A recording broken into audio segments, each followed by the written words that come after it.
Despite na nasaktan ka, kailangan mo magpatawad. Magsisimula lang ang healing process sa mga nasirang relasyon sa buhay mo pag nagsimula ka magpatawad. Hindi para sa mga nanakit sa'yo, o hindi para sa'yo.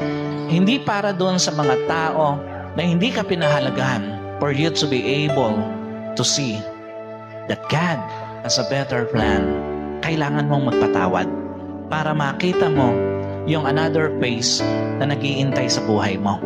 Despite na nasaktan ka ng mga taong hindi nagpahalaga sa'yo, kasi nga, that would be the start, that would be the open doors to mend what was broke in your life. Yung pagpapatawad natin, magbubukas ng pintuan para sa mga nasirang relasyon sa buhay mo. Hanggat hindi ka nagpapatawad, hindi magsisimula o magbubukas ang pintuan para mabuo muli anumang nasira sa buhay mo.